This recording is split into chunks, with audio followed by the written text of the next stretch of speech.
നമസ്കാരം. ഏറെ പ്രതീക്ഷകളും സ്വപ്നങ്ങളും ഒക്കെയായി യാത്ര തിരിച്ചവരാണ് ഇന്നലെ സെക്കൻഡുകൾക്കുള്ളിൽ കത്തിച്ചാമ്പലായത്. എത്രയോ കുടുംബങ്ങളുടെ സ്വപ്നങ്ങളാണ് നിമിഷങ്ങൾക്കുള്ളിൽ ഇല്ലാതായത്. ഉറ്റവരെ നഷ്ടപ്പെട്ടവരുടെ വേദനയ്ക്ക് ഒരു നഷ്ടപരിഹാരവും ഇല്ല തന്നെ. 290 പേർക്കാണ് ബോയിങ് 787 അപകടത്തിൽ ജീവൻ നഷ്ടമായത്. 2 എഞ്ചിനുകൾക്കും തകരാർ സംഭവിച്ചിരുന്നു എന്നാണ് റിപ്പോർട്ട്. ഇതിലേക്ക് നയിച്ചത് എന്താണ്? പരിചയസമ്പന്നരായ പൈലറ്റുമാർക്ക് പിഴവ് സംഭവിച്ചോ? സാങ്കേതിക പ്രശ്നമെങ്കിൽ അത് പരിശോധനയിൽ തിരിച്ചറിയാൻ കഴിയാതെ പോയത് എന്തുകൊണ്ട്? ഉത്തരം കിട്ടേണ്ടതുണ്ട്. ഒരു ബ്ലാക്ക് ബോക്സും DVRും കണ്ടെടുത്തത് നിർണായക വിവരങ്ങൾ നൽകും എന്നത് ഉറപ്പാണ്. നമ്മൾ ഈ വിഷയങ്ങൾ വിശദമായി പരിശോധിക്കുകയാണ്. ന്യൂസ് ഈവനിംഗ് ആരംഭിക്കും.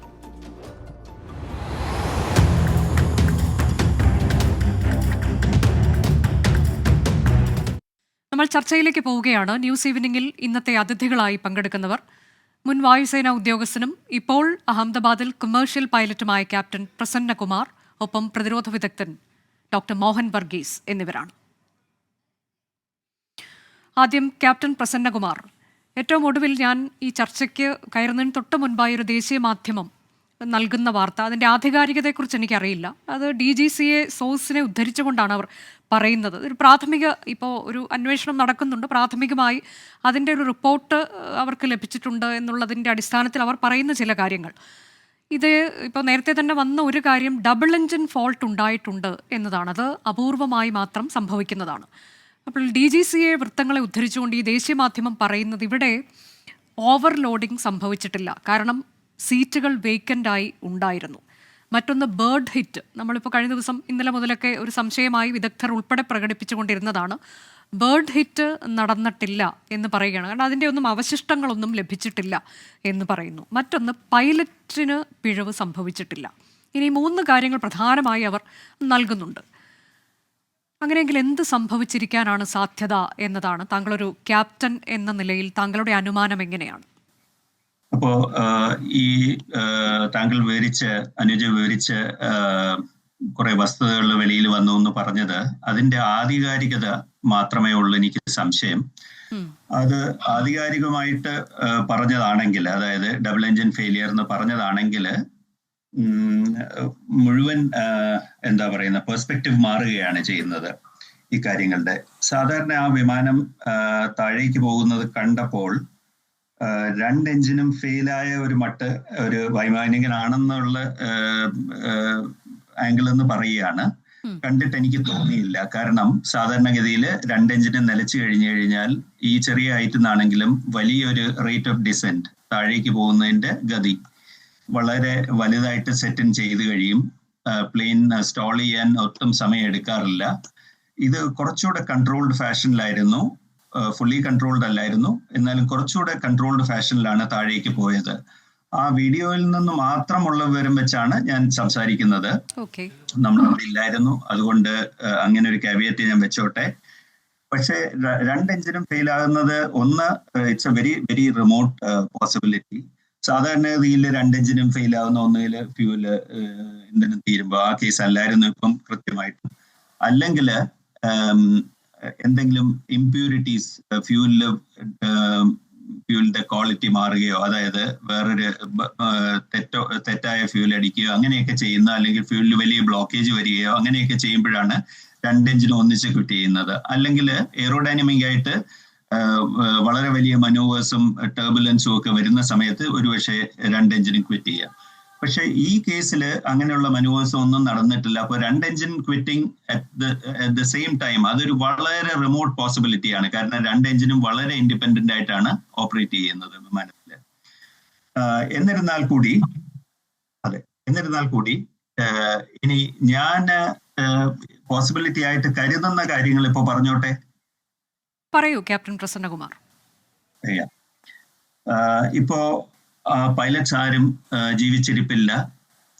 അപ്പോ അവരെ പറ്റി നമ്മള് കാര്യങ്ങള് ജഡ്ജ്മെന്റലായിട്ട് പറയുന്നത് ശരിയല്ല എന്നിരിക്കെ പോലും, ഇംഗ്ലീഷിൽ പലപ്പോഴും പൈലറ്റ് കമ്മ്യൂണിറ്റിയിൽ ഒരു സെയിങ് ഉണ്ട് പൈലറ്റ്സിനെ പറ്റി. ആക്സിഡന്റ് നടന്നു കഴിയുമ്പോൾ, if is dead blame him, if is alive nail him എന്ന് പറയാറുണ്ട്. വലുതായിട്ടാണെങ്കിലും അത് വളരെ ശരിയാണ്. അപ്പോ ഇങ്ങനെ ഞങ്ങളെ പോലെ ഉള്ളവര് ജീവിച്ചിരിക്കുന്നവര് അവരെ പറ്റി അവരുടെ ആക്ഷൻസിനെ ജഡ്ജ്മെന്റലായിട്ട് പറയുന്നത് ശരിയല്ല. എന്നിരുന്നാൽ കൂടിയും ഈ വെളിയിലുള്ള തെളിവുകൾ വെച്ച് ചില കാര്യങ്ങൾ അനുമാനിക്കാതെ വഴിയില്ല. ഒന്ന്, എല്ലാവർക്കും വീഡിയോയിൽ കാണാൻ പറ്റി ലാൻഡിംഗ് ഗിയർ താഴെ ആയിരുന്നു എന്ന്. എന്ത് സർക്കംസ്റ്റാൻസിലാണ് ആ ലാൻഡിംഗ് ഗിയർ താഴെ ഇരുന്നതെന്ന് നമുക്ക് ജഡ്ജ് ചെയ്യാൻ പറ്റില്ല. ഒരുപക്ഷെ വർക്ക് ഓവർലോഡ് കാരണം പാർഷ്യൽ ഇൻകപ്പാസിറ്റേഷൻ, ഒരു പാസീവ് ഇൻകപ്പാസിറ്റേഷൻ എന്ന് പറയും സൈക്കോളജിക്കൽ ടേംസിൽ. അത് പാസീവ് ഇൻകപ്പാസിറ്റേഷൻ ഒരുപക്ഷെ പൈലറ്റ്സ് എൻകൗണ്ടർ ചെയ്ത് കാണാം.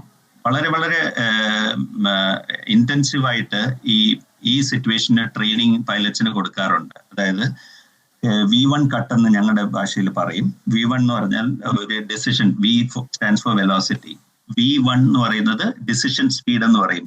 ഒരു ടേക്ക് ഓഫില് മൾട്ടി എഞ്ചിൻ, അതായത് ഒന്നിലേറെ എഞ്ചിനുള്ള ഒരു പ്ലെയിൻ ടേക്ക് ഓഫ് ചെയ്യുന്ന സമയത്ത് നമ്മളൊരു ഡിസിഷൻ ഉണ്ടാക്കേണ്ടതുണ്ട്. അതായത് റൺവേയുടെ അവൈലബിൾ ലെങ്ത്തും അന്നത്തെ ടെമ്പറേച്ചറും ബാക്കി കാലാവസ്ഥയും വിൻഡും ഓൾട്ടിറ്റ്യൂഡും, അതായത് എയർപോർട്ടിന്റെ എലിവേഷനും ബാക്കി എല്ലാം കണക്കിലെടുത്ത് ഓരോ ടേക്ക് ഓഫിനും, ഏറ്റവും ക്രിട്ടിക്കൽ എന്ന് പറയുന്ന എയർക്രാഫ്റ്റിന്റെ ടേക്ക് ഓഫ് വെയിറ്റ്, ഓരോ ടേക്ക് ഓഫിനും നമ്മൾ ഒരു ഡിസിഷൻ സ്പീഡ് നോമിനേറ്റ് ചെയ്യാറുണ്ട്. അത് അനൗൺസ് ചെയ്യുകയും ചെയ്യും, കോക്പിറ്റിൽ പൈലറ്റ്സ് തമ്മിൽ ബ്രീഫ് ചെയ്യുകയും ചെയ്യും, അത് ഇൻസ്ട്രുമെന്റ്സിൽ കാണിക്കുകയും ചെയ്യും, പ്രദർശിപ്പിക്കുകയും ചെയ്യും. അപ്പോൾ ആ സ്പീഡിന് മുന്നേ ഏതെങ്കിലും ഒരു എഞ്ചിൻ ഫെയിൽ ആവുക അല്ലെങ്കിൽ ഒരു ക്രിട്ടിക്കൽ ഫെയിലിയർ നടക്കുകയാണെങ്കിൽ വിമാനത്തിനെ റൺവേയിൽ തന്നെ സുരക്ഷിതമായിട്ട് നിർത്താനുള്ള ലെങ്ത് ബാക്കിയുണ്ടെന്നാണ് അർത്ഥം. ആ സ്പീഡിലോ അതിന് മുകളിലോ ഒരു എഞ്ചിൻ ഫെയിൽ ആയാൽ കൂടി വിമാനം സുരക്ഷിതമായിട്ട് നിർത്താനുള്ള റൺവേ ഒരുപക്ഷെ ബാക്കി കാണില്ല, അല്ലെങ്കിലും അത് അൺസേഫ് ആയിട്ടാണ് കൺസിഡർ ചെയ്തിരിക്കുന്നത് വേറെ കാരണങ്ങളും ഉണ്ട്. അപ്പോൾ ആ സ്പീഡ് കഴിഞ്ഞിട്ട് ടേക്ക് ഓഫ് കണ്ടിന്യൂ ചെയ്യണമെന്നാണ് സാധാരണയുള്ള ചിട്ട. അപ്പോ ആ ടേക്ക് ഓഫ് കണ്ടിന്യൂ ചെയ്ത് ആ V1 സ്പീഡിൽ പോലും എഞ്ചിൻ ഫെയിൽ ആയി കഴിഞ്ഞാൽ, അതാണ് ഏറ്റവും ക്രിട്ടിക്കൽ, ഫെയിൽ ആയി കഴിഞ്ഞാൽ പോലും അതിൽ നിന്ന് റിക്കവർ ചെയ്ത് പ്ലെയിൻ ടേക്ക് ഓഫ് ചെയ്ത് സേഫ് ഹൈറ്റിലെത്തി വിമാനത്തിന് വേണ്ട അഡ്ജസ്റ്റ്മെന്റ്സ് എല്ലാം ചെയ്ത് തിരിച്ച് സേഫ് ആയിട്ട് ലാൻഡ് ചെയ്യാനുള്ള ട്രെയിനിങ് എല്ലാ പൈലറ്റ്സിനും കൊടുത്തിട്ടുണ്ട്. അപ്പോ ഈ കേസിൽ ഒരു എഞ്ചിൻ ഫെയിൽ ആയിട്ടുണ്ടെങ്കിലും വോളപ്പേറ്റ് എന്ന് പറഞ്ഞാൽ വിമാനത്തിന്റെ അന്നത്തെ ടേക്ക് ഓഫ് ചെയ്ത വെയിറ്റ് ഈ ടെമ്പറേച്ചറിനും ബാക്കി കണ്ടീഷൻസിനും അഡ്ജസ്റ്റ് ചെയ്തിട്ടുള്ളത് കൊണ്ട് പെർഫോമൻസിൽ സാധാരണഗതിയിൽ പ്രശ്നങ്ങളൊന്നും വരാൻ സാധ്യതയില്ല. വളരെ എഫിഷ്യന്റ് ആയിട്ട് ആക്യുറേറ്റ് ആയിട്ടും ഫ്ലൈ ചെയ്തിട്ടുണ്ടെങ്കിൽ ആ വിമാനം തിരിച്ചിറക്കാമായിരുന്നു. അപ്പോൾ അതിൻ്റെ ഇടയിൽ പിഴവുകൾ, ഈ വർക്ക് ഓവർലോഡും ബാക്കി സർക്കംസ്റ്റാൻസും കൊണ്ട് പിഴവുകൾ വന്നിട്ടുണ്ടാകാം. ഒരു ഫസ്റ്റ് സർക്കംസ്റ്റാൻസ് ഞാൻ ഈ പറഞ്ഞത് A technical mechanical failure, namely an engine failure aggravated by a pilot action or inaction. അതായിരിക്കാം ഈ സിറ്റുവേഷൻ. പിന്നെ വേറൊരു സിറ്റുവേഷൻ ഉണ്ട്, എൻ്റെ സമയം കഴിഞ്ഞെങ്കിൽ ഞാൻ പിന്നീട് അത് അവതരിപ്പിക്കാം. അല്ലെങ്കിൽ ഇതായിരിക്കണം ഒരു സർക്കംസ്റ്റാൻസ്. പക്ഷെ നിങ്ങൾ അനുജ പറഞ്ഞതുപോലെ രണ്ട് എഞ്ചിനും ഫെയിൽ ആയതിനുള്ള അത് ആധികാരികമായിട്ടുള്ള ന്യൂസ് ആണെങ്കിൽ അത് ഞാൻ കോntest ചെയ്യുന്നില്ല. പക്ഷെ അല്ലെങ്കിൽ അത് എനിക്ക് വീഡിയോയിൽ നിന്ന് പ്രത്യക്ഷത്തിൽ തോന്നിയില്ല രണ്ട് എഞ്ചിൻ ഫെയിൽ ആയത്. അതെ, അപ്പോൾ ഇതിപ്പോ എനിക്കിതിനെ കുറിച്ച് ഇതിൽ ആധികാരികമായി പറയാൻ ഒന്നും അറിയില്ല. എങ്കിൽ പോലും ഞാൻ വായിച്ചറിഞ്ഞൊരു കാര്യം, ക്യാപ്റ്റൻ പ്രസന്നകുമാർ, ഇപ്പോൾ ഒരു എഞ്ചിന് മാത്രമാണ് തകരാർ എന്നുണ്ടെങ്കിൽ ഈ വിമാനം നല്ലവണ്ണം ഉലയും എന്നതാണ്. പക്ഷെ അങ്ങനെ ഒന്നും ഇതിൽ കാണാൻ കഴിയുന്നില്ല എന്നത് ഞാൻ വായിച്ചറിഞ്ഞത് മാത്രമാണ്. അപ്പോൾ അത് നിങ്ങൾ പറഞ്ഞതിൽ തെറ്റില്ല. ഉലയുന്നതിനേക്കാളും വാസ്തവത്തിൽ നമ്മൾ ഒരു സൈഡിൽ നിന്ന് നമ്മൾ പുഷ് ചെയ്യുകയാണെങ്കിൽ, അതായത് ഇപ്പം നമ്മുടെ മുതുകത്ത് നടുക്ക് പുഷ് ചെയ്യുകയാണെങ്കിൽ നമ്മൾ നേരെ പോകും. ഒരു സൈഡിൽ നിന്ന് പുഷ് ചെയ്യുകയാണെങ്കിൽ നമ്മൾ ചരിഞ്ഞു പോകുമല്ലോ. അതുപോലെയാണ് എൻജിൻസ്. രണ്ട് എൻജിൻസും രണ്ട് സൈഡിൽ ഒരേ ഡിസ്റ്റൻസ്, മീഡിയനിൽ നിന്ന് ഒരേ ഡിസ്റ്റൻസിലാണ് വെച്ചേക്കുന്നത്. ഒരുപോലെ ത്രസ്റ്റ് പ്രൊഡ്യൂസ് ചെയ്യുന്നതാണ്. അപ്പോൾ ഒരെണ്ണത്തിന്റെ ത്രസ്റ്റ് സഡൻലി ടേക്ക് അവേ ചെയ്യുകയാണെങ്കിൽ മറ്റേ engine which is working at full thrust at take off, അത് വിമാനത്തിന് ഒരു സൈഡ് കൊണ്ട് ചരിക്കും. അതിനെ കൗണ്ടർ ചെയ്യാൻ 787 ഓട്ടോമാറ്റിക് ത്രസ്റ്റ് കോമ്പൻസേഷൻ ഉണ്ട്. അതായത് ത്രസ്റ്റ് അസിമെട്രി മെയിൻ്റനൻസ് സിസ്റ്റം എന്നോ മറ്റോ ആണ് അതിന് പറയുന്നത് ഈ പെർട്ടിക്കുലർ എയർക്രാഫ്റ്റിൽ. Otherwise it's called as generically called as thrust asymmetry compensation system. അത് പൈലറ്റിന് റിയാക്ട് ചെയ്യുന്നതിന് മുമ്പ് അത് കട്ടിൻ ചെയ്തിട്ട് കുറച്ച് അസിസ്റ്റ് ചെയ്യുകയാണ് ചെയ്യുന്നത്. ബാക്കിയുള്ള അഡ്ജസ്റ്റ്മെന്റ്സ് പൈലറ്റ് സ്വയം ചെയ്യുകയാണ് ചെയ്യുന്നത്. അപ്പോൾ അതിന്റെ അസിസ്റ്റൻസോടെ വളരെ വിഷ്യസ് ആയിട്ടുള്ള യോ എന്നാണ് ഇങ്ങനെയുള്ള മോഷൻ പറയുന്നത്, സൈഡ് വേസ് ഉള്ള മോഷൻ. അങ്ങനെ വിഷ്യസ് യോ വരണമെന്നില്ല, പക്ഷേ അല്ലെങ്കിൽ വളരെ ചാരുതയോടെ പൈലറ്റ് അത് കൺട്രോൾ ചെയ്തിട്ടുണ്ടാവും. അതുകൊണ്ട് വെളിയിലിരിക്കുന്ന ഒരാൾക്ക് അത് അത്രയ്ക്ക് തിരിച്ചറിയണമെന്നില്ല. അപ്പോൾ നിങ്ങൾ പറഞ്ഞതിന് സപ്പോർട്ട് ചെയ്യുന്നതായിരിക്കണം എന്റെ സെക്കൻഡ് സെനാരിയോ. അതായത് എന്റെ വേറൊരു അനുമാനമുണ്ട്, ഇതല്ല നടന്നിട്ടുണ്ടെങ്കിൽ വേറൊരു സിറ്റുവേഷൻ ഉണ്ടായിരിക്കാം പ്ലെയിനില്. സമയം ഉണ്ടെങ്കിൽ ഞാൻ അത് കണ്ടിന്യൂ ചെയ്യാം. ഓക്കെ. രണ്ടാമത്തെ എന്റെ അനുമാനം എന്ന് പറയുന്നത്, ഇത് നടന്നിട്ടില്ല എങ്കിൽ വേറൊരു സിറ്റുവേഷൻ ഉണ്ടാകാവുന്നത് എന്ന് പറഞ്ഞാൽ, രണ്ട് എഞ്ചിനും അഗെയിൻ ഞാൻ നേരത്തെ പറഞ്ഞ കാവിയറ്റ്, പൈലറ്റ് ഇപ്പം ഇല്ല ടു ഡിഫെൻഡ് ഹിംസെൽഫ്. അപ്പൊ അതുകൊണ്ട് അത് ഞാനൊരു കോഷ്യസ് ആയിട്ടാണ് പറയുന്നത്. ഇത് നേരത്തെ ഇതിന് പറയാനുള്ള ഒരു ബാക്ക്ഗ്രൗണ്ട് എന്ന് പറയുന്നത്, നേരത്തെ ഇതുപോലുള്ള സംരംഭങ്ങൾ സിറ്റുവേഷൻസ് ഉണ്ടായിട്ടുണ്ട്. അതായത് പൈലറ്റ് ഫുള്ളി എന്താ പറയുന്നത് പ്രസൻസ് ഓഫ് മൈൻഡോടെ അല്ല കോക്പിറ്റിലെങ്കിൽ, അല്ലെങ്കിൽ വേറെ എന്തെങ്കിലും ആയിട്ട് പ്രീ ഓക്യുപ്പൈഡ് ആകുന്ന സിറ്റുവേഷനിൽ ടേക്ക് ഓഫ് ചെയ്ത് കഴിഞ്ഞ് ഒരു ആക്ഷൻ ഉണ്ട്. അതായത് രണ്ട് പൈലറ്റ്സ് ഉണ്ടാവുമല്ലോ, അതിൽ ഒരാള് മെയിൻ പൈലറ്റ് ഒരാൾ സഹ പൈലറ്റ് ആണെങ്കിൽ പോലും ഓരോ ടേക്ക് ഓഫിനും ക്രൂവിന്റെ കോംപ്ലിമെന്റ് അനുസരിച്ച് നമ്മൾ നേരത്തെ ബ്രീഫ് ചെയ്ത്, അതായത് പ്രീ ഡിറ്റർമിൻഡ് ആയിട്ട് ബ്രീഫ് ചെയ്തിട്ട് ഒരു പൈലറ്റ് ആക്ച്വൽ കൺട്രോൾ ചെയ്യും വിമാനത്തിനെ, മറ്റേ പൈലറ്റ് മോണിറ്റർ ചെയ്യും. അതായത് pilot flying, pilot monitoring designate ചെയ്യും. അത് വലത് സീറ്റിലുള്ള ആൾ പൈലറ്റ് ഫ്ലൈയിങ് ആവാം, ഇടത് സീറ്റിലുള്ള ആൾ പൈലറ്റ് ഫ്ലൈയിങ് ആവാം, മറ്റേ ആള് പൈലറ്റ് മോണിറ്ററിംഗിന്റെ ഡ്യൂട്ടീസ് ചെയ്യും. അപ്പോൾ അവർക്കെല്ലാം വളരെ ഒരു സ്റ്റാൻഡേർഡ് ഓപ്പറേറ്റിംഗ് പ്രൊസീജിയർ മാതിരി നമ്മൾ ഡിറ്റർമിൻ ചെയ്തിട്ടുണ്ട് എന്താണ് ഓരോരുത്തരുടെയും ആക്ഷൻ എന്ന്. അപ്പോൾ ടേക്ക് ഓഫ് ചെയ്യുന്ന സമയത്ത് നമ്മളുടെ വീൽസ് റൺവേയിൽ നിന്ന് ഉയർന്നു കഴിയുമ്പോൾ വെർട്ടിക്കൽ സ്പീഡ് ഇൻഡിക്കേറ്റർ എന്ന് പറഞ്ഞൊരു ഉപകരണമുണ്ട്. ആ വെർട്ടിക്കൽ സ്പീഡ് ഇൻഡിക്കേറ്ററിൽ ഫസ്റ്റ് ക്ലൈംബ് റെക്കോർഡ് ചെയ്ത് കഴിയുമ്പോൾ പോസിറ്റീവ് റേറ്റ് എന്നൊരു കോൾ ഉണ്ട്. അത് പൈലറ്റ് മോണിറ്ററിംഗ് ആണ് വിളിക്കുന്നത്. അതിന് റെസ്പോൺസ് ആയിട്ട് എല്ലാ വിമാനങ്ങളിലും ഗിയർ അപ്പ് എന്ന് ഒരു മറ്റേ പൈലറ്റ് ഫ്ലൈയിങ് പറയും. അതായത് ലാൻഡിംഗ് ഗിയർ റിട്രാക്ട് ചെയ്തോളൂ എന്നാണ് ഒരു ഓർഡർ. ആ ഓർഡറിന് റെസ്പോൺസ് ആയിട്ട് പൈലറ്റ് മോണിറ്ററിംഗ് ലാൻഡിംഗ് ഗിയർ ഉയർത്തും. പക്ഷേ അത് സംഭവിച്ചിട്ടില്ല അല്ലേ? ഇത് സംഭവിച്ചിട്ടില്ല, അത് വ്യക്തമാണ് വീഡിയോയില്. പക്ഷേ ഒരു സെമി കോൺഷ്യസ് ആയിട്ട്, അല്ലെങ്കിൽ കുറച്ചൊരു ആബ്സെന്റ് മൈൻഡഡ് ആയിരിക്കുന്ന, ഇതൊരു സൈക്കോളജിക്കൽ ഫാക്ടറാണ്. ഇത് നമ്മൾ ഫ്ലൈ ചെയ്യുന്നതുകൊണ്ട് പലപ്പോഴും ഇങ്ങനെയുള്ള കാര്യങ്ങളൊക്കെ എൻകൗണ്ടർ ചെയ്യാറുണ്ട്. ഒരു സബ് കോൺഷ്യസ് ആക്ഷൻ ആയിട്ട് എന്തെങ്കിലും ചെയ്യണമായിരുന്നു എന്നുള്ള ഒരു കാരണം കൊണ്ട് ഈ പൈലറ്റ് മോണിറ്ററിംഗ് കുറച്ചൊരു ഐ വോണ്ട് സേ കാഷ്വൽ, പക്ഷേ അറിയാതെ ഫ്ലാപ്പ് ലിവർ ഓപ്പറേറ്റ് ചെയ്ത് കഴിഞ്ഞാൽ, ഇനി ഞാൻ കുറച്ച് ഒന്ന് പുറകോട്ട് പോവാം. നമ്മൾ സാധാരണ ടേക്ക് ഓഫ് ചെയ്യുമ്പോൾ സാധാരണ ഫ്ലാപ്പ് സ്ലാറ്റ്സ് എന്ന് പറഞ്ഞ് രണ്ട് ഉപകരണങ്ങൾ, അതായത് ചിറകിന്റെ മുന്നില് സ്ലാറ്റ്സ് എന്നും ചിറകിന്റെ പുറകില് ഫ്ലാപ്സ് എന്നും പറഞ്ഞ് കുറച്ച് വിങ്ങിന്റെ കർവേച്ചർ കൂട്ടുന്ന രണ്ട് ഉപകരണങ്ങളുണ്ട്. ടേക്ക് ഓഫും ലാൻഡിങ്ങും ചെയ്യുമ്പോൾ എപ്പോഴും ഇത് താഴ്ത്താറുണ്ട്. വേറെ വേറെ സെറ്റിംഗ് ആയിരിക്കും. ടേക്ക് ഓഫിന് ഒരു ചെറിയ സെറ്റിങ്ങും ലാൻഡിങ്ങിന് കുറച്ച് കൂടിയ സെറ്റിങ്ങും ആയിരിക്കും.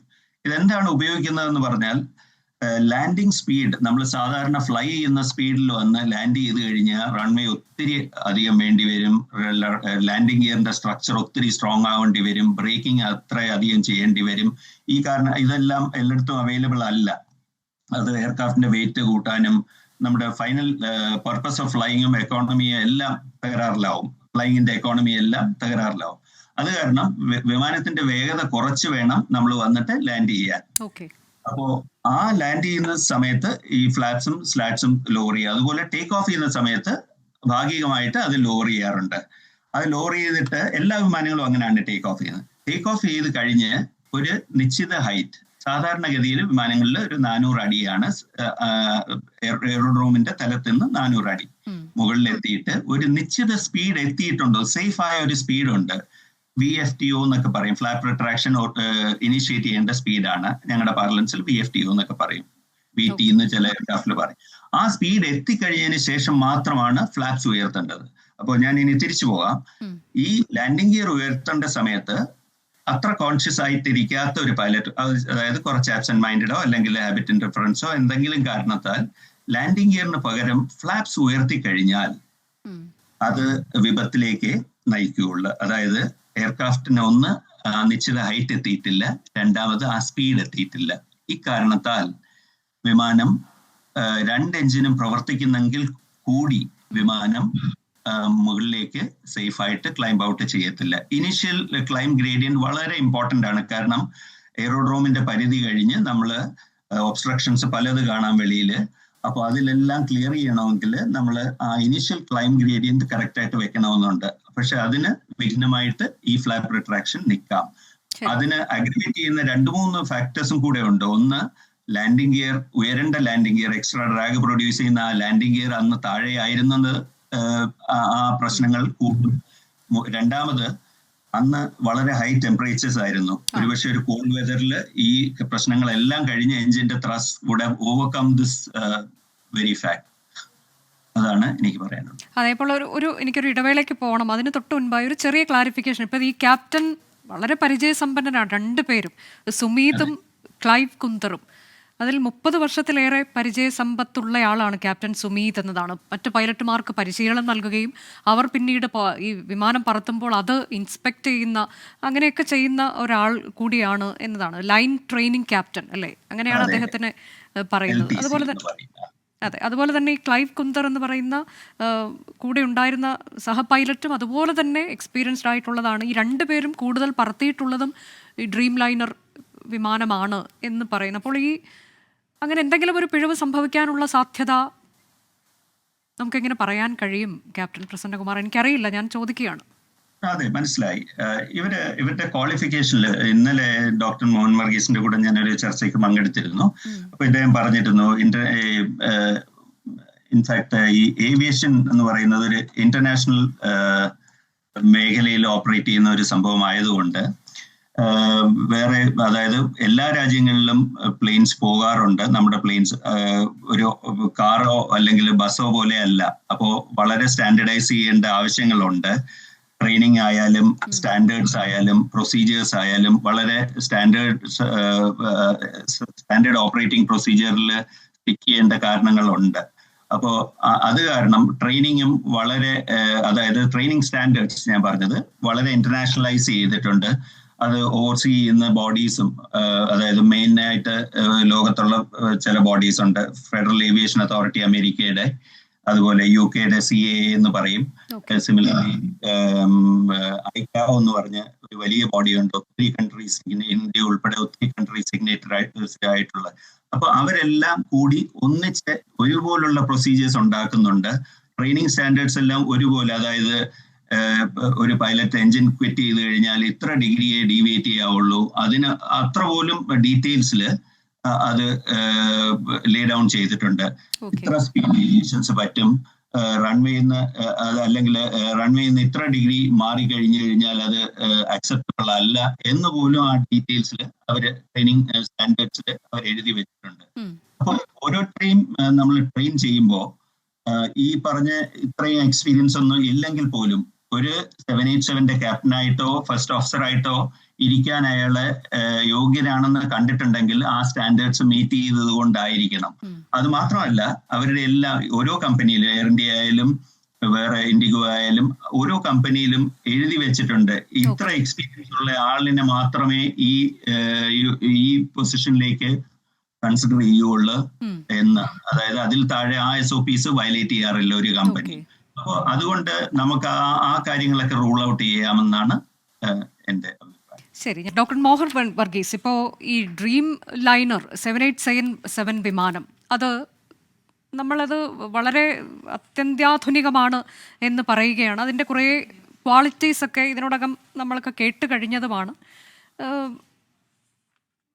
മറ്റേതൊരു വിമാനത്തെക്കാളും വളരെ വേഗം തന്നെ 100 കോടി യാത്രക്കാർ എന്നൊരു ക്രെഡിറ്റ് അവർ നേടിയെടുത്തു. ആ പ്രഖ്യാപനം വന്നത് ഏതാണ്ട് 1.5 മാസം മുൻപാണ്. വളരെ പെട്ടെന്ന് തന്നെ അവർക്ക് അങ്ങനെ ഒരു ടാർഗറ്റ് അത് അച്ചീവ് ചെയ്യാൻ കഴിഞ്ഞിട്ടുണ്ട് എന്നുള്ളതാണ്. അത് ഏറ്റവും കൂടുതൽ ഇന്ധനക്ഷമതയുള്ള വിമാനമാണിത്.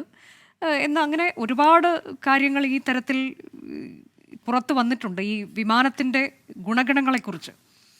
പൂർണ്ണമായും കാർബൺ ഫൈബർ നിർമ്മിതമാണ്. 12 മണിക്കൂർ വരെ തുടർച്ചയായി പറക്കാം. ഇനി ഏതെങ്കിലും ഒരു എഞ്ചിന് തകരാർ സംഭവിച്ചാൽ പോലും മറ്റേ എഞ്ചിൻ പ്രവർത്തിക്കും. അപ്പോൾ കുഴപ്പമില്ലാതെ അതിന് ടേക്ക് ഓഫ് ചെയ്ത് പോകാം.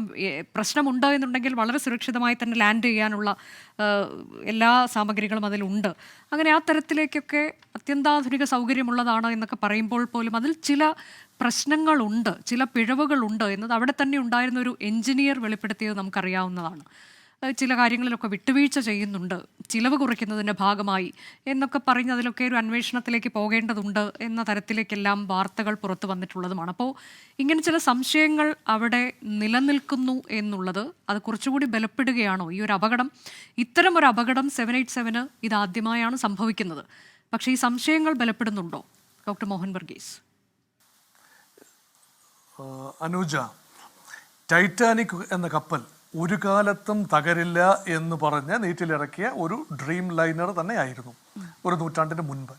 പക്ഷെ ടൈറ്റാനിക്കിൻ്റെ കന്നി യാത്രയിൽ തന്നെ സംഭവിച്ചത് ലോക ചരിത്രത്തിലെ ഏറ്റവും വലിയ മിസ്ഹാപ്പായിട്ട് മാറി.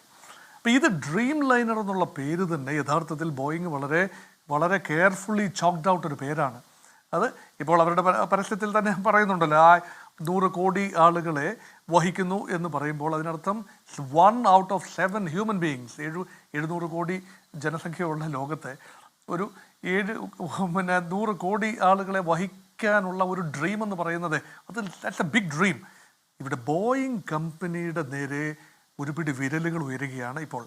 ഈ ഒരു അപകടം ഒറ്റപ്പെട്ട അപകടമായിരിക്കാം, പക്ഷേ ഒരു കാലത്തും ഇങ്ങനെ ഒരു 2 എഞ്ചിനും തകരാനുള്ള അല്ലെങ്കിൽ പ്രവർത്തനരഹിതമാകാനുള്ള സാധ്യത ഒരിക്കൽ പോലും ഇല്ല എന്ന രീതിയിലാണ് വിദഗ്ധന്മാരെല്ലാം മിക്ക ആളുകളുടെയും അഭിപ്രായം. ഇപ്പം നമ്മുടെ കൊമേഴ്ഷ്യൽ പൈലറ്റായ എൻ്റെ പാനലിസ്റ്റ് ക്യാപ്റ്റൻ പ്രസന്നകുമാർ വളരെ വിശദമായി അതിൻ്റെ സാങ്കേതികമായ തികവിനെക്കുറിച്ചും വശങ്ങളെക്കുറിച്ചും എല്ലാം സംസാരിച്ചതുമാണ്. അപ്പം അതുകൊണ്ട് ഈ ബോയിങ് കമ്പനിയെക്കുറിച്ച് ആക്ഷേപങ്ങൾ മുൻകാലത്ത് വന്നിട്ടുണ്ട്. അത് ഈ വിമാനത്തെക്കുറിച്ചല്ല, 787 ഡ്രീം ലൈനറിനെ കുറിച്ചല്ല, മറിച്ച് 737 കുറിച്ച്. അതായത് ആ ഒരു വിമാനത്തിൻ്റെ ഒരു സോഫ്റ്റ്വെയർ അറേഞ്ച്മെൻ്റ് എല്ലാം വലിയ തോതിൽ വിമർശന വിധേയമായിട്ടുണ്ട്. വലിയ രീതിയിലുള്ള ഒരു ക്രെഡിബിലിറ്റി ക്രൈസിസ് ബോയിങ് സമീപകാലത്ത് അനുഭവിച്ചിട്ടുമുണ്ട്.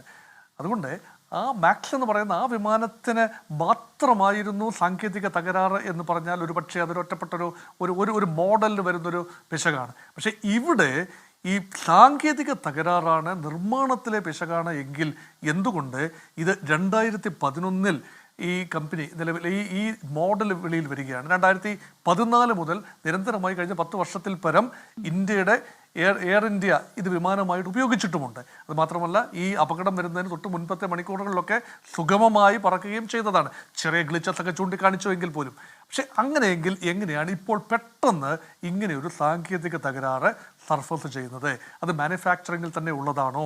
അത് ഇത്രയും വർഷങ്ങൾക്ക് ശേഷം സർഫസ് ചെയ്യുന്നത് എങ്ങനെയാണ്? ഇതെല്ലാം തന്നെ തൽക്കാലം ഉത്തരമില്ലാത്ത ചോദ്യങ്ങൾ തന്നെയാണ്. ഇനി അതിൻ്റെ കൊമേഴ്ഷ്യൽ സൈഡിലേക്ക്, ബോയിങ്ങിനെ കുറിച്ചാണല്ലോ സംസാരം, ബോയിങ്ങിൻ്റെ കൊമേഴ്ഷ്യൽ സൈഡിലേക്ക് വരിക. 2 പ്രധാനപ്പെട്ട വിമാന കമ്പനികളാണ് ലോകത്തുള്ളത്.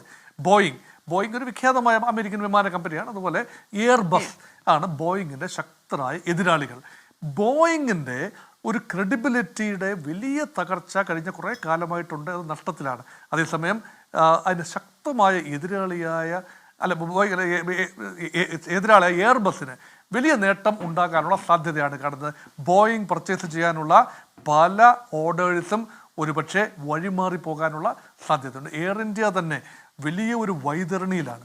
എയർ ഇന്ത്യയുടെ ഒരു ടേക്ക് ഓവർ നമുക്കറിയാം, വലിയ ഒരു ലോകശ്രദ്ധ ആകർഷിച്ച ഒരു ടേക്ക് ഓവറാണ് ടാറ്റ ഗ്രൂപ്പ് ഇന്ത്യയിലെ ഏറ്റവും ക്രെഡിബിലിറ്റിയുള്ള ബിസിനസ് ഗ്രൂപ്പാണ്.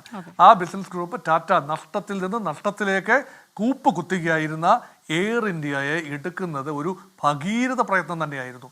അത് ഏറ്റെടുത്ത് വലിയ പ്രതീക്ഷയോടുകൂടി തന്നെ ഏറ്റെടുത്ത് വലിയ രീതിയിലുള്ള 200ഓളം വിമാനങ്ങളുടെ ഓർഡറുകളാണ് എയർ ഇന്ത്യ ഇപ്പോൾ പലയിടത്തായിട്ട് പ്ലേസ് ചെയ്തിട്ടുള്ളത്. ഇതെല്ലാം എങ്ങനെ ഇനിയും പൂർത്തീകരിക്കും? ഇത് ടാറ്റയുടെ ക്രെഡിബിലിറ്റി ഇതുകൊണ്ട് മാത്രം തകരില്ല എന്ന് നമുക്കറിയാം. പക്ഷേ ടാറ്റയുടെ കമ്പനികളുടെ വിശദമായ ഒരു ലിസ്റ്റ് എടുത്തു നോക്കുമ്പോൾ ഓഹരി വിപണിയിൽ കഴിഞ്ഞ ദിവസം ബ്ലഡ് ബാത്താണ് സംഭവിച്ചത്. ഇന്നും അങ്ങനെ തന്നെയാണ്. അപ്പോൾ ടാറ്റയുടെ ക്രെഡിബിലിറ്റി, അപ്പോൾ ടാറ്റ ഇതൊരു വലിയൊരു മരണമായി വന്നു, ഇങ്ങനെ ഒരു ഏറ്റെടുക്കൽ, അത് ഇനി നഷ്ടപരിഹാരം, ഇപ്പോൾ 1 കോടി രൂപ ഓരോരുത്തർക്കും നഷ്ടപരിഹാരം എന്ന് പറയുന്നത് ചെറിയ തുക തന്നെയാണ്. അതുകൊണ്ട് അന്താരാഷ്ട്ര സമിതികളിൽ തർക്കമുയരും. വലിയ നഷ്ടപരിഹാരം, കാരണം ഗ്ലോബൽ വിമാനമാണെന്ന് ഓർക്കണം, അന്താരാഷ്ട്ര വിമാനമാണ്. അതുകൊണ്ട് നഷ്ടപരിഹാരത്തിന് തോത് വളരെ കൂടാനുള്ള സാധ്യതയുണ്ട്.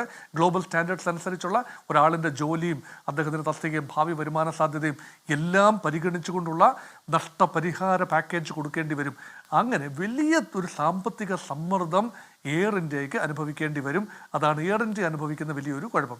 അതുകൊണ്ട് ഇപ്പം ബോയിങ് കമ്പനി അനുഭവിക്കുന്ന ഒരു വൈതരണി, എയർ ഇന്ത്യക്ക് വരാൻ പോകുന്ന ഒരു വലിയ ഭീഷണി, അത് മാത്രമല്ല വ്യോമ ഗതാഗത രംഗത്തെ മറ്റ് കമ്പനികൾ, എയർ ഇന്ത്യയുടെ കോമ്പറ്റീറ്റേഴ്സായ മറ്റെത്രയോ വിമാന കമ്പനികളുണ്ട്, അവർക്കെല്ലാം തന്നെ എയർ സേഫ്റ്റിയെക്കുറിച്ചുള്ള വലിയ രീതിയിൽ ഈ ഒരു ഡ്രീം ലൈനർ ഉപയോഗിക്കുന്ന എയർ ഇന്ത്യ മാത്രമല്ല, ലോകത്തെ വിവിധ വിമാന കമ്പനികൾ സെയിം വിമാനം ഉപയോഗിക്കുന്നുണ്ട്.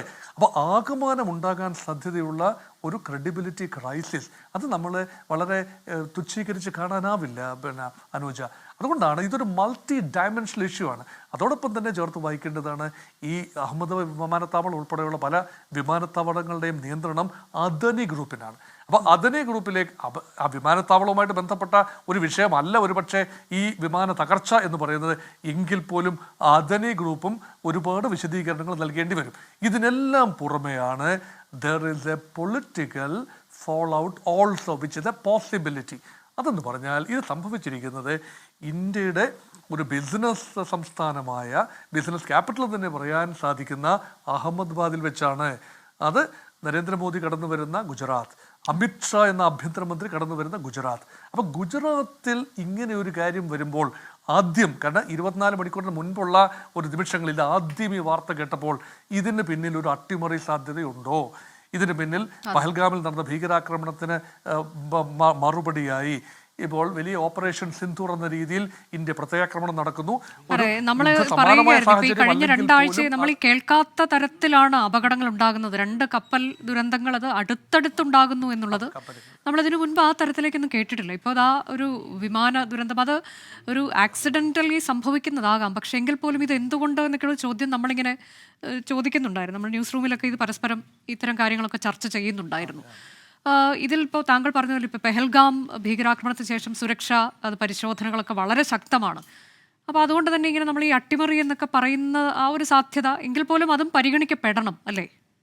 അത് ഈ സ്റ്റേജിൽ ഇത് ടു പ്രിമച്വർ സ്റ്റേജ് എന്ന് ഞാൻ പറയും അനുജ. കാരണം ഇതൊരു, നമ്മൾ എന്തെങ്കിലും ഒരു കാര്യം ഒരു വാർത്ത കേട്ട് കഴിയുമ്പോൾ ഉടനെ തന്നെ ഒരുപാട് കോൺസ്പിറസി തിയറീസ് അതിന് പിന്നിൽ വലിയ രീതിയിൽ ഭാവനാവിലാസത്തോടു കൂടി പറയുന്നതിനോട് എനിക്ക് യോജിപ്പില്ല.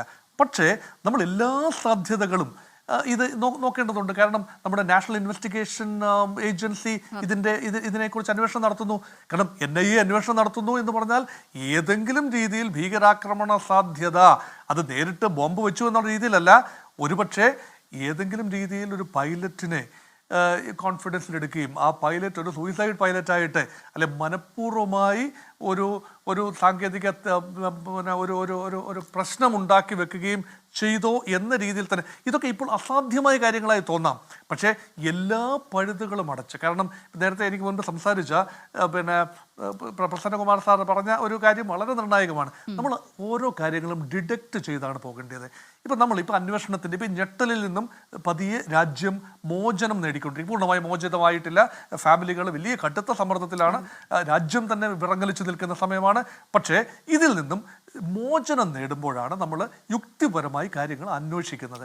അപ്പോൾ ഓരോരോ സാഹചര്യം, എൻജിൻ ഫെയിലിയറിൻ്റെ സാഹചര്യം, ഹ്യൂമൻ എററിൻ്റെ സാഹചര്യം, മറ്റ് സാങ്കേതിക പിഴവിൻ്റെ സാഹചര്യം, ലാൻഡിംഗ് ഗിയറുമായി ബന്ധപ്പെട്ട ആ സാഹചര്യം, ഇനി ഏതെങ്കിലും ബേർഡ് ഹിറ്റ് ഉണ്ടാകാനുള്ള സാഹചര്യം, ഈ ഓരോരോ സാഹചര്യങ്ങളും ഓരോരോ പാരഡൈമായിട്ട് എടുത്തുകൊണ്ട് അത് ഓരോന്നും എലിമിനേറ്റ് ചെയ്ത് പോയെങ്കിൽ മാത്രമേ യഥാർത്ഥ കാരണം കണ്ടെത്താനാവൂ. ഇനി കാരണം കണ്ടെത്തിയിട്ട് എന്ത് കാര്യം, പോയത് പോയില്ലേ, അതല്ല, ഭാവിയിൽ ഇതുപോലൊരു അപകടം നടക്കാതിരിക്കുന്നതിന് ഓരോ അപകടവും വലിയ രീതിയിലുള്ള പാഠമാണ് എയർ സേഫ്റ്റിക്ക് നൽകുന്നത്. അന്വേഷണം ആ തരത്തിലേക്ക് ആകണം എന്നുള്ളത് തന്നെയാണ് ഉയർന്നു വരുന്ന ആവശ്യം. ക്യാപ്റ്റൻ പ്രസന്നകുമാർ, ഇപ്പോൾ ഇതിൽ ഈ അന്വേഷണത്തിന്റെ കാര്യം പറയുമ്പോൾ സമഗ്രമായ അന്വേഷണമാണ് പ്രഖ്യാപിച്ചിട്ടുള്ളത്. അതിൽ ഈ എയർ ഇന്ത്യയുടെ ഭാഗത്ത് ഇപ്പോൾ ബോയിങ് കമ്പനിയിലേക്കും എയർ ഇന്ത്യയിലേക്കും ഒക്കെ നിശ്ചയമായും അന്വേഷണം പോകുമല്ലോ. ഈ ഈ അറ്റകുറ്റപ്പണിയുടെ കാര്യത്തിലൊക്കെ എയർ ഇന്ത്യ എങ്ങനെയാണ്? ഇന്നിപ്പോൾ വന്ന ഒരു പ്രതികരണം, അത് ശ്രദ്ധേയമായ പ്രതികരണമായി തോന്നി. സിവിൽ ഏവിയേഷൻ മുൻ ജോയിന്റ് സെക്രട്ടറി സനത് കൗളിൻ്റെ പ്രതികരണമാണ്. അദ്ദേഹം പറയുന്നത് ഈ സുരക്ഷാ പ്രശ്നങ്ങൾ ഉൾപ്പെടെ അതിലൊക്കെ പ്രശ്നങ്ങൾ ചൂണ്ടിക്കാട്ടിയിട്ടുണ്ട് മുൻപ് എന്നാണ്. അങ്ങനെ എയർ ഇന്ത്യക്ക് അത്തരം നിർദ്ദേശങ്ങൾ മുൻപ് നൽകിയിട്ടുണ്ട് എന്ന ഒരു കാര്യം വളരെ പ്രധാനമാണതെന്നാണ് ഞാൻ കരുതുന്നത്. പലതവണ കത്ത് നൽകിയിട്ടുള്ളതാണ് ഇത്തരം പ്രശ്നങ്ങൾ ഉണ്ട് എന്ന് പറഞ്ഞുകൊണ്ട്. അതുപോലെ തന്നെ അറ്റകുറ്റപ്പണികൾ കൃത്യമായി നടക്കുന്നുണ്ടോ, ഈ സുരക്ഷാ പരിശോധന ഫലപ്രദമാണോ എന്നൊക്കെയുള്ള കാര്യങ്ങളിൽ പരിശോധന നടത്തേണ്ടത്. മുൻപ് അത്തരം കാര്യങ്ങളിൽ എയർ ഇന്ത്യ അലേർട്ട് ചെയ്തിട്ടുണ്ട് എന്നാണ് അദ്ദേഹം പറയുന്നത്. സനത് കൗൾ എന്ന സിവിൽ ഏവിയേഷൻ്റെ മുൻ ജോയിന്റ് സെക്രട്ടറിയാണ്. അങ്ങനെയെങ്കിൽ ഇത് വളരെ പ്രധാനപ്പെട്ട ഒരു കാര്യം ഈ ഘട്ടത്തിൽ അദ്ദേഹം പറഞ്ഞിരിക്കുന്നു എന്ന് തന്നെയല്ലേ നമ്മൾ മനസ്സിലാക്കേണ്ടത്, ക്യാപ്റ്റൻ പ്രസന്നകുമാർ? അതെ, DGCA എന്ന് പറയുന്നത് ഒരു ഓവർസീയിങ് ബോഡിയാണ്. അപ്പോൾ DGCAക്ക് പല ആംസ് ഉണ്ട്. ഓപ്പറേഷൻസ് നോക്കുന്ന ആമുണ്ട്, സേഫ്റ്റി നോക്കുന്ന ആമുണ്ട്, അങ്ങനെ എഞ്ചിനീയറിംഗ് നോക്കുന്ന ആമുണ്ട്. അപ്പോൾ DGCA ഓവർസീ ചെയ്യുന്നെന്ന് പറഞ്ഞു കഴിഞ്ഞാൽ, ഒന്ന് അവർ പറഞ്ഞിരിക്കുന്ന സ്റ്റാൻഡേർഡ്സ് ഇൻ ഓപ്പറേഷൻ, അതായത് റൂൾസും റെഗുലേഷൻസും. For example, civil aviation requirements എന്ന് പറഞ്ഞ് പെർമനന്റ് നേച്ചറുള്ള കുറെ റൂൾസ് ഉണ്ട്. എയർക്രാഫ്റ്റ് റൂൾസ് എന്ന് പറഞ്ഞാൽ അതിനേക്കാളും പെർമനൻസി ഉള്ള കുറെ റൂൾസ് ഉണ്ട്. അത് ഫ്രം ടൈം ടു ടൈം ചില നോട്ടീസസ്, അതായത് സർക്കുലേഴ്സ് കൊടുക്കും. ഏവിയേഷൻ സേഫ്റ്റി സർക്കുലേഴ്സ്, അല്ലെങ്കിൽ മെയിൻ്റനൻസ് സർക്കുലർ, ഓപ്പറേഷൻ സർക്കുലർ എന്നൊക്കെ പറഞ്ഞ് ടെമ്പററി നേച്ചറുള്ള വേറെ കുറെ റെഗുലേഷൻസ് ഉണ്ട്. അപ്പൊ ഈ റെഗുലേഷൻസ് എല്ലാം നമ്മൾ പാലിക്കുന്നുണ്ടോ എന്ന് പല രീതിയിലാണ് അവർ തിട്ടപ്പെടുത്തുന്നത്. ഒന്ന്, as A result of accident investigation, അതായത് ഇതുപോലെ എന്തെങ്കിലും സംഭവങ്ങൾ നടക്കുമ്പോൾ അതിലേക്ക് ഊഴ്ന്നിറങ്ങി അവര് ചെക്ക് ചെയ്യുമ്പോൾ ഡിസ്കവർ ചെയ്യുന്ന കാര്യങ്ങൾ. അതല്ലാതെ പ്രിവെന്റീവായിട്ടും റുട്ടീനായിട്ടും ഓഡിറ്റ്സ് ഉണ്ട്. എല്ലാ കമ്പനികളും, അതായത് എയർലൈൻസ് ആയാലും, ഞാൻ വർക്ക് ചെയ്യുന്ന ചെറിയ നോൺ ഷെഡ്യൂൾഡ് ഓപ്പറേറ്റേഴ്സ് എന്ന് പറയും, ഞങ്ങൾക്ക് 3-4 പ്ലെയിൻ ഉണ്ട്. അപ്പോൾ അത് പബ്ലിക് ക്യാരേജിന് വേണ്ടി ഉപയോഗിക്കുന്നു, പ്രൈവറ്റ് യൂസിന് വേണ്ടി ഉപയോഗിക്കുന്നു, രണ്ടും ചെയ്യുന്നുണ്ട്. അപ്പോൾ അങ്ങനെയുള്ള കമ്പനികൾക്കും ഏതൊക്കെ റൂൾസ് ഫോളോ ചെയ്യണം, ഏതൊക്കെ ഇളവുണ്ട് എന്നെല്ലാം സിവിയറിറ്റിയും സീരിയസ്നെസ്സും അനുസരിച്ച് അവർ ഡിറ്റർമിൻ ചെയ്തിട്ടുണ്ട്. അപ്പോൾ ഓരോ കൊല്ലവും, ചില കൊല്ലങ്ങളിൽ 2 പ്രാവശ്യവും, ചില ഓഡിറ്റ്സ് 2 കൊല്ലത്തിലൊരിക്കലും, അങ്ങനെ അവർ ഡിസൈഡ് ചെയ്തിട്ടുണ്ട് പീരിയോഡിസിറ്റി. അതനുസരിച്ച് അവർ വന്ന് ഓഡിറ്റ് ചെയ്യാറുണ്ട്. പിന്നെ ഇതല്ലാതെ സേഫ്റ്റി ഓഡിറ്റ്സ്, അതായത് പ്യൂർലി ഡയറക്റ്റഡ് അറ്റ് സേഫ്റ്റി. ഉദാഹരണം, പൈലറ്റ്സിന്റെ ബ്രെത്ത് അനലൈസർ ചെക്ക്, അത് ക്യാമറയിൽ റെക്കോർഡ് ചെയ്യുന്നെന്നും ഇന്ന മെഷീൻ ഉപയോഗിച്ച് ചെയ്യണമെന്ന്, ഈ ക്വാളിറ്റി ഉള്ള മെഷീൻ അത് കാലിബ്രേറ്റ് ചെയ്യുന്നുണ്ടോ, അല്ലെങ്കിൽ ആ സിവിൽ ഏവിയേഷൻ റിക്വയർമെന്റ്സിൽ പറഞ്ഞ രീതിയിലാണോ ബ്രെത്ത് അനലൈസർ ചെയ്യുന്നത്, ഡോക്ടർ നമ്മള് ഇരിക്കുന്ന, അതായത് ഇപ്പൊ ഉദാഹരണം, ഒരു ചെറിയ കാര്യം, നമ്മൾ ബ്രെത്ത് അനലൈസർ ചെയ്യുന്നതിന് മുമ്പ് നമ്മളൊരു സർട്ടിഫിക്കറ്റ് എഴുതി ഒപ്പിട്ടിട്ട് വേണം ബ്രെത്ത് അനലൈസർ ചെയ്യാൻ. കാര്യം പിന്നീട് അതിൽ നിന്ന് പിൻവാങ്ങാതിരിക്കാൻ, എന്തെങ്കിലും നെഗറ്റീവ് അല്ലെങ്കിൽ പോസിറ്റീവ് ഒരു ഔട്ട്കം വന്നു കഴിഞ്ഞാൽ, ആൽക്കഹോൾ ഡിറ്റക്ട് ചെയ്യുകയോ അങ്ങനെ വല്ലതും വന്നാൽ. അപ്പൊ അങ്ങനെയൊക്കെയുള്ള ചെറിയ ചെറിയ കാര്യങ്ങൾ പോലും അവർ ഓഡിറ്റിൽ ചെയ്യാറുണ്ട്. ആണെങ്കിൽ കൂടിയും, എന്നിരുന്നാൽ കൂടിയും എന്താണെന്ന് പറഞ്ഞാൽ, ഓരോ എയർലൈനും പ്രോഫിറ്റ് ഉണ്ടാക്കാനാണ് വർക്ക് ചെയ്യുന്നത്. അപ്പോൾ പ്രോഫിറ്റ് ഡ്രിവൺ ആണ് എയർലൈൻ ഓപ്പറേഷൻ എന്ന് പ്രൈമറിലി പറയാം. As far as the management is concern, they are driven by profit. Or ബുദ്ധിയുള്ള ഒരു മാനേജ്മെന്റ് എന്ന് പറഞ്ഞാൽ, ഇപ്പോ എല്ലാ ഓപ്പറേഷൻസിലും, ഇതിൽ മാത്രമല്ല സാധാരണ ഉള്ള ഒരു കോർപ്പറേറ്റ് ഓപ്പറേഷൻസിലും എല്ലാം സേഫ്റ്റി മാനേജ്മെന്റ് സിസ്റ്റം എന്ന ഒരു സിസ്റ്റം ഉണ്ട്. അതായത് സേഫ്റ്റി മാനേജ്മെന്റ് എന്ന് പറഞ്ഞാൽ വേറൊന്നുമല്ല, scientific study of safety and associated, അതായത് റിസ്ക് മാനേജ്മെന്റ്, നമ്മുടെ എത്രമാത്രം ഫണ്ട് റിസ്ക് മിറ്റിഗേഷനിലേക്ക് അലൊക്കേറ്റ് ചെയ്യണം, റിസ്ക് എങ്ങനെ മാനേജ് ചെയ്യണം, എത്രമാത്രം ട്രെയിനിങ്ങിലേക്ക് നമ്മൾ ഫണ്ട് ചെയ്യണം. കാരണം ഒരു കാറ്റസ്ട്രോഫിക് ക്രാഷ്, ഇപ്പം ഡോക്ടർ മോഹൻ വർഗീസ് പറഞ്ഞതുപോലെ, ഇതുമാതിരി ഒരു കാറ്റസ്ട്രോഫിക് ക്രാഷ് എന്ന് പറഞ്ഞു കഴിഞ്ഞാൽ നമ്മൾ ചെറിയ പൈസകളെല്ലാം സേവ് ചെയ്ത് ഉണ്ടാക്കിയതെല്ലാം നശിച്ചു പോകും ഇങ്ങനെ ഒരു ക്രാഷ് വന്നു കഴിഞ്ഞാൽ. അപ്പോൾ ഒരു എയർലൈനിൽ 1 or 2 major crashes, probably bigger airlines can take more. അങ്ങനെ, പക്ഷേ അവരുണ്ടാക്കിയ പ്രോഫിറ്റ്സ് എല്ലാം വൈപ്പ് ഔട്ട് ചെയ്യാൻ ഇങ്ങനെ 1-2 ക്രാഷ് മതി. അപ്പോ നമ്മൾ സേഫ്റ്റിയിൽ ഇൻവെസ്റ്റ് ചെയ്യാത്ത പൈസയെല്ലാം ഇങ്ങനെ പണ്ടൊക്കെ പറയില്ലേ, എന്താണ് വൈദ്യന് കൊടുക്കേണ്ടി വരുമെന്ന്, ഏതോ ഗുരുവിന് കൊടുക്കാത്ത പൈസ വൈദ്യന് കൊടുക്കണം. അതുമാതിരിയാണ് ഈ കേസ്. അതെ, ഇപ്പോൾ ഇതിൽ ഈ ഒരു കാര്യം, ഇപ്പോൾ താങ്കൾ ക്യാപ്റ്റൻ കൂടി ആയതുകൊണ്ട് അതിനെക്കുറിച്ച് നന്നായി അറിയാമല്ലോ. ഈ സാധാരണ ഒരു വിമാനം അത് ടേക്ക് ഓഫ് ചെയ്യുന്നതിന് മുൻപ് ഏതാണ്ട് 90 മിനിറ്റ് ദൈർഘ്യമുള്ള പരിശോധന അതിന് തൊട്ട് മുൻപ് നടത്തുമെന്നാണ് ഞാൻ വായിച്ചത്. അത്ര പരിശോധന, പിന്നെ എഞ്ചിനീയറിൻ്റെ സർട്ടിഫിക്കേഷൻ വേണം, കൂടാതെ പൈലറ്റിൻ്റെ വക പരിശോധന, ഇതെല്ലാം നടന്നിട്ടാണ് ഒരു വിമാനം ടേക്ക് ഓഫ് ചെയ്യുന്നത്. അപ്പം ഇവിടെ ഇതൊക്കെ നടന്നു കഴിഞ്ഞിട്ടും ഇത് പുറപ്പെട്ട് മിനിറ്റുകൾക്കുള്ളിൽ എന്ന് പറയാൻ പോലും പറ്റില്ല, ഏതാണ്ട് സെക്കൻഡിനുള്ളിലാണ് ഈ സംഭവം നടന്നിരിക്കുന്നത് എന്നതാണ്. അപ്പോൾ അത് എന്തുകൊണ്ട് ഇത് അറിയാതെ പോയി എന്നൊരു സ്വാഭാവികമായ ചോദ്യം, അത് ഒരുപക്ഷെ നമ്മുടെ അജ്ഞതയിൽ നിന്നുകൊണ്ടാകാം അങ്ങനെ ഒരു ചോദ്യം വരുന്നത്. പക്ഷെ സാധാരണക്കാരനായ ഒരാൾക്ക് തോന്നുന്ന ഒരു സംശയമാണത്, ക്യാപ്റ്റൻ പ്രസന്നകുമാർ. അതെ, ഇതിപ്പോ നമ്മൾ ടെക്നിക്കൽ ഫെയിലിയർ ആണ് ഈ ഇതിലേക്ക് വഴിതെളിച്ചതെന്ന് നമ്മൾ അസ്യൂം ചെയ്തിട്ടാണ് ഇങ്ങനെ ഒരു കമന്റ് പറഞ്ഞത്. അതായത് ഇതിനകത്ത് ഇപ്പോഴും വെളിവായിട്ടില്ല എന്താണ് ഇതിലേക്ക് ലീഡ് ചെയ്ത്, പൈലറ്റ് ആക്ഷൻ ആണോ മെക്കാനിക്കൽ ഫെയിലിയർ ആണോ എന്ന്. പക്ഷേ നിങ്ങൾ നേരത്തെ മിസ് അനുജ പറഞ്ഞത് വളരെ ശരിയാണ്. ഓരോ ഫ്ലൈറ്റിനും മുമ്പ് വിമാനത്തിന്റെ കണ്ടീഷൻ, അതായത് പ്രിലിമിനറി ചെക്സ് ഉണ്ട്. ആ ചെക്സ് എല്ലാം എഞ്ചിനീയർ നടത്തിയതിനു ശേഷം, എഞ്ചിനീയർ സർട്ടിഫൈ ചെയ്തതിനു ശേഷം പൈലറ്റ് സ്വയം കുറെ ചെക്സ് ചെയ്യും. അതായത് വാക്ക് അറൗണ്ട് എന്ന് പറയും. ആദ്യം വിമാനത്തിന് ചുറ്റും നടന്നും പരിശോധിക്കും, പിന്നെ ഉള്ളിലും ചില കാര്യങ്ങൾ പരിശോധിച്ചതിന് ശേഷം അക്സെപ്റ്റബിൾ ആണെന്ന് പൈലറ്റ് അക്സെപ്റ്റ് ചെയ്യുന്ന, അതായത് ഓൺ റെക്കോർഡ് അക്സെപ്റ്റ് ചെയ്യുന്ന ഒരു പ്രൊസീജിയർ ഉണ്ട്. അക്സെപ്റ്റ് ചെയ്തതിനു ശേഷം അയാൾക്കൊരു പ്രോട്ടോകോൾ ഉണ്ട് പൈലറ്റ്സിന്. അവര് സീറ്റിലിരുന്ന് വിമാനത്തിന്റെ പ്രിപ്പറേഷനിൽ വന്നു കഴിഞ്ഞാൽ വേറെയും കുറെ കാര്യങ്ങൾ, അതായത് ഓഫീസ് റൂമിൽ തന്നെ നടത്താറുണ്ട്. ഇപ്പൊ അതിലൊക്കെ നിൽക്കാത്ത ഒരു കാര്യമായി ഇപ്പൊ ബേർഡ് ഹിറ്റ് എന്നുള്ളത്. ഇന്നലെ മുതൽ അങ്ങനെ ഒരു സാധ്യത കേൾക്കുന്നുണ്ട്, ഒന്നിലേറെ ബേർഡ് ഹിറ്റ് നടന്നിട്ടുണ്ടാകാം എന്ന്. പക്ഷെ അപ്പോൾ പോലും അതിന്റെ ഒരു കാർക്കസ് ഒന്നും കാണുന്നില്ല എന്ന് പറയുന്നത്, അതായത് ഒരു അവശിഷ്ടങ്ങളൊന്നും കാണുന്നില്ല, അത് നടന്നിട്ടില്ല എന്നതാണ് പ്രാഥമിക നിഗമനമായി ഇപ്പോൾ പുറത്ത് വന്നിട്ടുള്ളത്. അപ്പോൾ പിന്നെ എന്ത് എന്ന ചോദ്യമൊക്കെ പ്രസക്തമല്ലേ ക്യാപ്റ്റൻ? തീർച്ചയായിട്ടും പ്രസക്തമാണ്. പിന്നെ വേറൊരു കാര്യം പറയുന്നത്, എൻജിന്റെ ഈ ചെക്സ് ഒക്കെ ഉണ്ടെങ്കിൽ പോലും എൻജിൻ സാധാരണ വിമാനം പാർക്ക് ചെയ്തിരിക്കുന്നതോ അല്ലെങ്കിൽ പാസഞ്ചേഴ്സ് ബോർഡ് ചെയ്യുന്ന സ്ഥലത്ത് എൻജിന്റെ ഫുൾ പെർഫോമൻസ് ചെക്ക് ചെയ്യുന്നത് നടക്കുന്ന കാര്യമല്ല. എൻജിൻ ലിമിറ്റ്സിലാണ് പെർഫോം ചെയ്യുന്നത് ടേക്ക് ഓഫിന്റെ സമയത്ത്. അപ്പോ അത് നേരത്തെ അനുകരിക്കുന്ന, അതായത് പീരിയോഡിക് ചെക്സ് ഒഴിച്ച് നേരത്തെ അനുകരിക്കുന്നത് നടക്കുന്ന കാര്യമല്ല. റൺവേയിൽ മാത്രം, ആളൊന്നും ചുറ്റുമില്ലാത്ത സ്ഥലത്ത്, ഡേഞ്ചർ ഇല്ലാത്ത സ്ഥലത്ത് മാത്രമേ അത്രയും ലിമിറ്റ് ത്രസ്റ്റിലും ലിമിറ്റ് പെർഫോമൻസ്. എല്ലാ എയറോ എഞ്ചിൻസും വാസ്തവത്തില് ഓപ്പറേറ്റ് ചെയ്യുന്ന വളരെ ഹൈ ടെമ്പറേച്ചേഴ്സിലാണ്. ആ ടെമ്പറേച്ചർ ആണ് ആക്ച്വലി അതിന്റെ ത്രസ്റ്റിനെ ലിമിറ്റ് ചെയ്യുന്നത്. അപ്പൊ ആ ലിമിറ്റ് ഓപ്പറേറ്റ് ചെയ്യാൻ റൺവേയിൽ മാത്രമേ കഴിയാറുള്ളൂ. അപ്പോ എല്ലാം പഴുതടച്ച് നമുക്ക് ചെക്ക് ചെയ്യാൻ ഒരുപക്ഷെ പറ്റത്തില്ല. ബാക്കിയെല്ലാം പ്രഡിക്റ്റീവ് ആയിട്ടേ നമുക്ക് എടുക്കാൻ പറ്റുള്ളൂ. എന്തായാലും ഇതൊരു അസാധാരണ സാഹചര്യം എന്നുള്ളത്, അത് നമുക്ക്, താങ്കളും അതിനോട് യോജിക്കും.